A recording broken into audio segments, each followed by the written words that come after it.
Hi everyone, Scott Weaver with Factory Direct Designers Workroom. Well, in front of you here we have two swags. This one right here appears to be much rounder looking, and it's a little bit shorter than this one. This one's doesn't look all that great.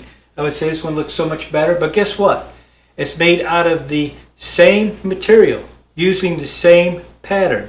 So why does this one look so much nicer with that than that one? I'll have your answer for you in a second.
Today we're going to do something a little bit different.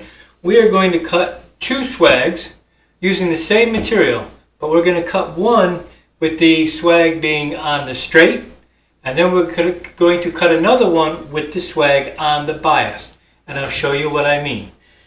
Right here in front of me I have this dark red fabric. I've cut a piece. It's about 36 inches long by a full width, which is about 54 inches. I'm going to fold it in half.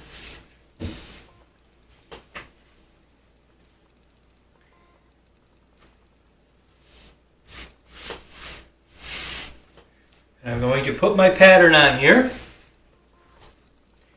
Now this is the same pattern. I'm going to put one half my pattern on this one. I'm going to pin it all in, which I will do in a second. That's what the swag pattern looks like. Let me just set that to the side for now.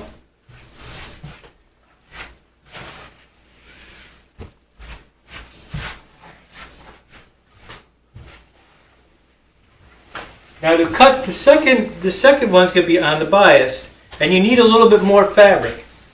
This, because it's cut on the bias, you actually need 1.5 yards, about 54 inches of fabric. And the reason being is because we're going to fold it, instead of folding it like this, like we did the first one, we are going to fold it corner to corner. So what I'm going to do is take this corner over here, and I'm going to fold it like so.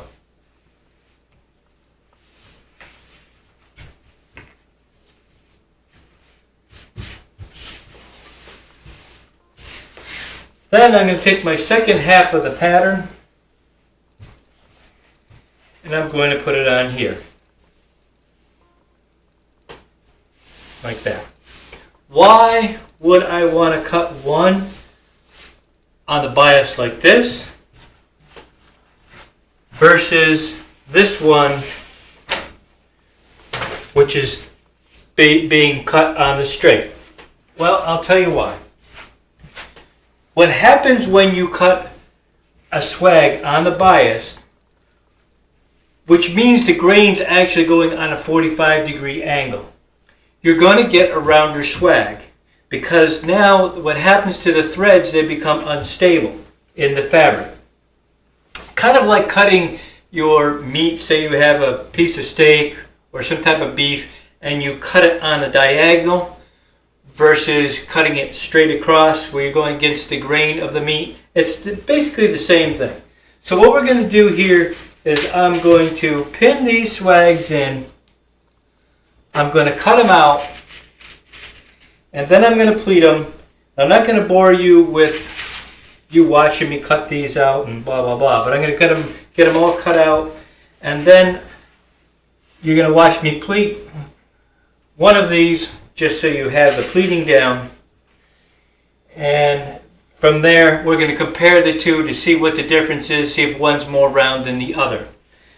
Now, another little note here. You'll find on our website, Factory Direct Designers Workroom, you'll find that we have a little eBay store. If you would like to purchase these patterns, you can. If you don't, that's fine also. I have two versions of it. And my original version was a swag that has come to you fully pleated, just like this. It's a fully pleated version of the swag. And that's how it would come to you. Then you take the staples out and you can lay the whole thing out. The problem with this, it becomes very expensive because it's $29.50 with plus shipping, which is probably going to cost you another $7, $8 depending on where you live. But I've had a lot of emails saying that these swags are just too expensive, and that's fine. But it does take me an awful long time to cut them and to pleat them for everybody. And there's several sizes available. So it's not just one size. I've got 16 inch deep, I've got 18 inch deep, I've got 20 inches deep.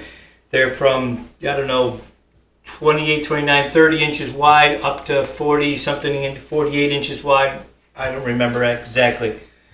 Or you can buy this version, which is, this is exactly what it is. It's half a swag like this, and you can do it exactly how I'm showing you by cutting the fabric, folding it in half, cutting it out, and etc. This is much cheaper. It's actually half the price, and it includes free shipping. So look for that if you're interested on our website, Factory Direct Designers Workroom. I'm going to cut these out, and I'll be right back.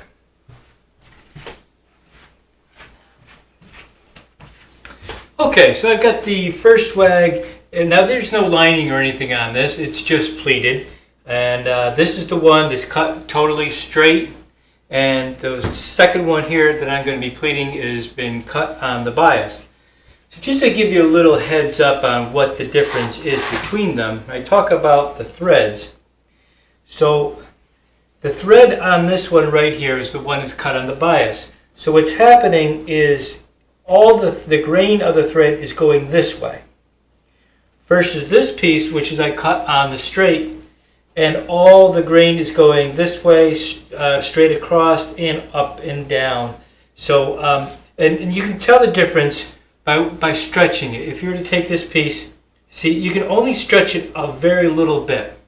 It doesn't have much give because, again, because the grain is going the same direction. Now you take this one that's been cut on the bias. Now look at what happens with this. You can stretch this thing to anything. So what's happened is I've actually weakened the thread by going on the bias, but what it does to help you is create a rounder looking swag. So we're going to pleat this one. I figured people are always looking to watch the swag pleating process. So here we go. Now another point is these are my own swag patterns. And they're much different from the ones that you buy in a store. My pleats are farther apart. They're a little heavier of a pleat, and so it makes it much easier to pleat them up than your store-bought patterns. This is what I call the pleating board. I constantly run out of them online, and you can check if you see one available, grab it, because I have a hard time keeping them. These are the push pins that I like to use. They have a very deep pin to them. If you find these, you're not going to really find these in the store. Most of the time you find these little dinky things and they don't hold the swag very well. And I usually sell the push pins and the pleating board together. If you're into it, if you're not, that's fine.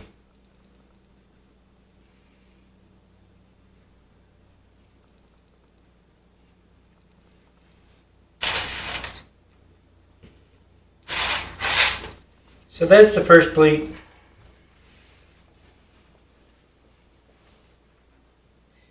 And again, I like to grab my material in the center. What creates the pleats are these portions right here. You would think this would be the pleat, would be these points. They're not. It's these actually in here that create the actual form the pleats. This pattern is a 38 inch wide by 16 inches deep, and it has 5 pleats. This is what you're calling a pleat 1, 2, 3, 4, and 5. This I would recommend if you have like 8-foot ceilings. Usually a 16-inch deep swag looks pretty good. 20-inch deep if your ceilings are 8.5 to 10 feet high, as a general rule.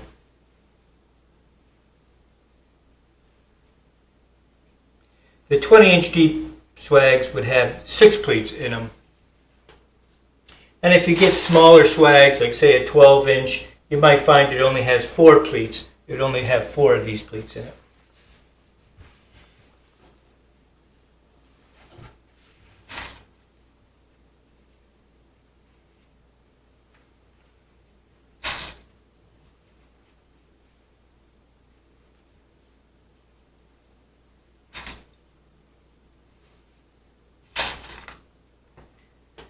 These swag patterns are also adjustable. You don't have to use it. You can actually change the width of them. You can't change the length.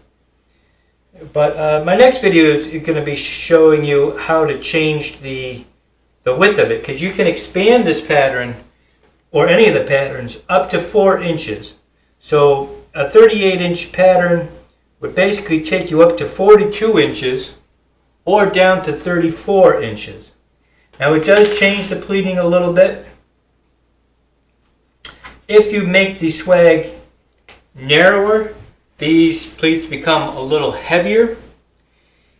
If you were to expand your pattern, then your pleats actually get a little skimpier. But not by a huge amount.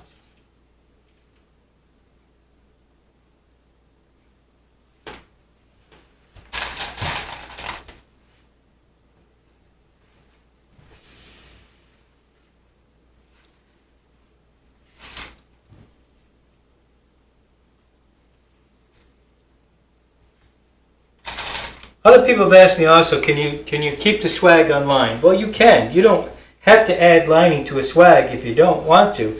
The only thing I'd recommend you doing is putting a little bottom hem and just hemming it to, to keep it from fraying on you.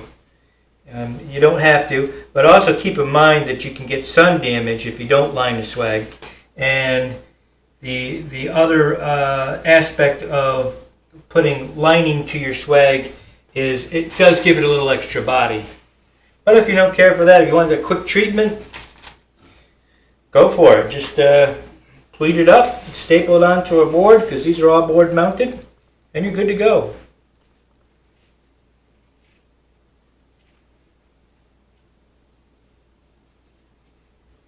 Just about everything you want to know about swags and swag pleating and lining, you'll find on my website, Factory Direct Designer's Workroom.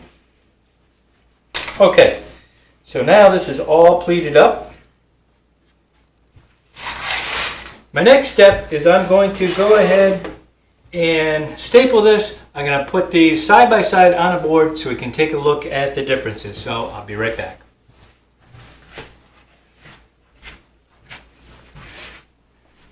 Okay, so here we have it. This swag on the right hand side was the one that was cut on the bias. This swag was the one that's cut on the straight. And you can see the difference of how much more round this swag is than that. And there's another big difference too. Because this one's not as round, it's dropped farther. There's about an inch difference in length between the left-hand swag versus the right-hand swag.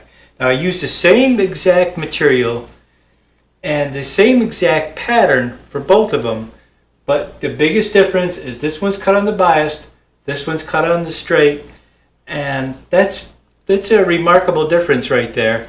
Don't let the light throw you off. This looks a lot redder. It's just because of the light right here. But I wanted to show you the difference between the two. I hope you enjoyed the video, and thank you very much for watching.